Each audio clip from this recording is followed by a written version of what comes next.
The sun scorched my neck as I stood alone on the cracked pavement of a dusty Tijuana street. My phone dead, my wallet gone, and my wife's laughter still echoing in my head. "It's just a prank, David," Lisa had giggled, her voice sharp and playful, before she sped off in our rented Jeep, leaving me stranded in a swirl of exhaust and confusion. The joke was supposed to be funny, a quick scare, she'd said, to spice up our anniversary trip. But the minutes stretched into an hour, then two, and the vibrant chaos of the mercado around me. Vendors shouting, mariachi music blaring, the tang of grilled load in the air, felt less like adventure and more like a cage. My chest tightened. Where was she? I replayed her words from that morning, her hazel eyes glinting with mischief over breakfast at the hotel. "Let's make this trip unforgettable," she'd said, squeezing my hand. I'd believed her. 10 years of marriage, 2 kids, and a mortgage hadn't dulled our spark, or so I thought. But now sweat trickled down my spine, and doubt crept in like a thief. Was this really a prank? Or was Lisa teaching me a lesson I hadn't seen coming? I wandered past stalls piled high with bright serapes and clay pots, the vendors' smiles fading when I shook my head, unable to buy. My throat burned parched, but I had no pesos, no plan. A street dog, ribs stark against its mangy fur, sniffed at my sneakers before slinking away. I felt like that dog, abandoned, exposed. I tried to laugh it off, to cling to the idea of Lisa's prank, but my mind spiraled. What if she wasn't coming back? What if this was her way of saying something she couldn't voice at home? By the third hour, I stumbled into a cantina, its dim interior a relief from the relentless sun.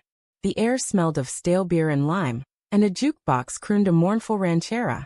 I slumped at the bar, my reflection in the smudged mirror showing a man I barely recognized, haggard, eyes hollow with worry. The bartender, a wiry man with a gray mustache, slid a glass of water my way without a word. I nodded thanks, my voice caught in my throat. That's when she appeared, Susan. She glided into the cantina like a breeze, her sundress catching the light, her dark hair tumbling over one shoulder. She was stunning, not in a polished way, but with a raw, unguarded beauty that made the room pause.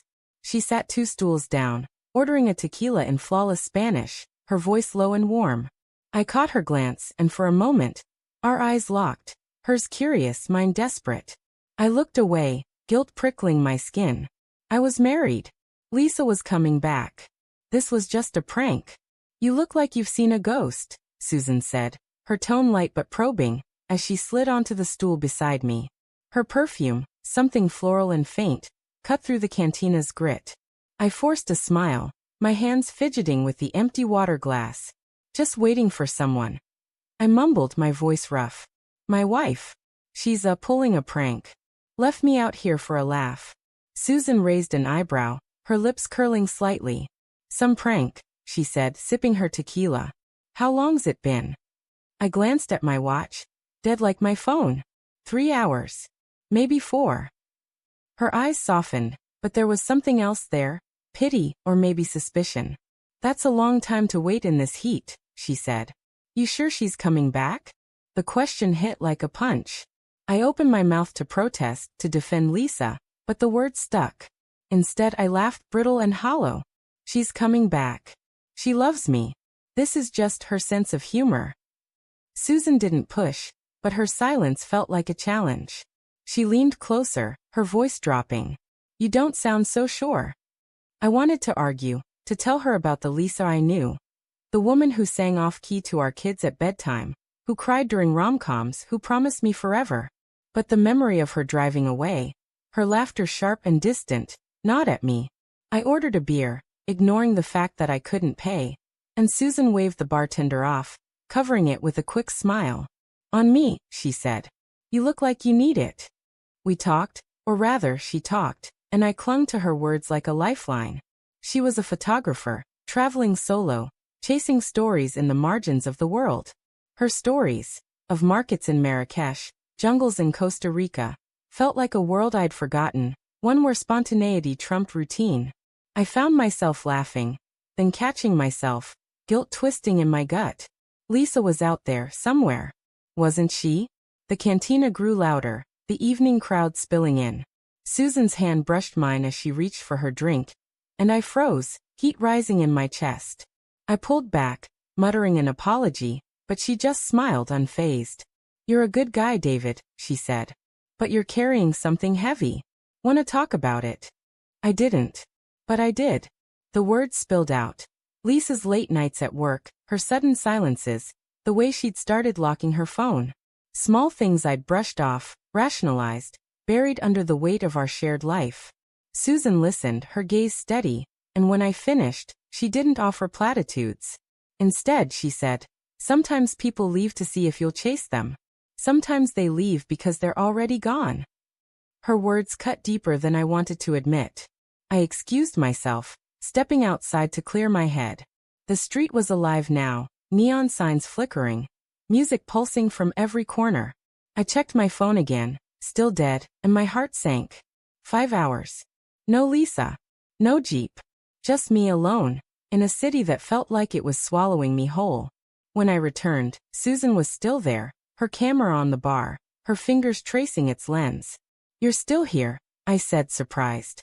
"So are you," she replied, her voice gentle but pointed.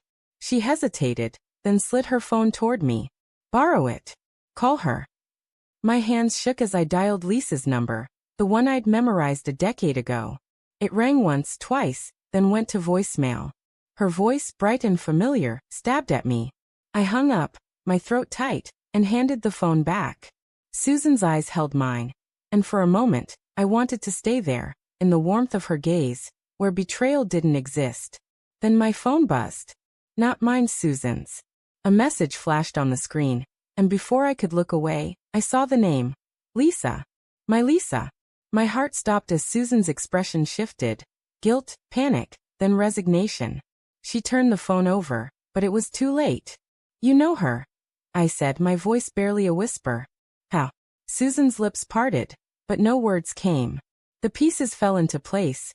Lisa's prank, her absence, Susan's ease with me, a stranger. This wasn't a coincidence. Lisa hadn't just left me here. She'd planned it. With Susan. "She wanted to test you," Susan said finally, her voice breaking. "She thought, if you were alone you'd slip. She asked me to watch you to see if you'd." She trailed off, her eyes glistening. "I didn't expect to like you, David. I'm sorry." The cantina spun. My wife, my partner, had orchestrated this, not as a prank, but as a trap. To prove I was unfaithful? To justify her own doubts? Or worse, her own betrayal? I thought of the locked phone, the late nights, the distance. The truth hit like a tidal wave. Lisa hadn't just abandoned me in Mexico. She'd abandoned us. I stood, my chair scraping the floor, and walked out into the night. The streetlights blurred through tears I didn't bother to wipe away. Behind me, Susan called my name, but I didn't turn back. Lisa had wanted me to fail, but the real failure was hers. And mine for not seeing it sooner.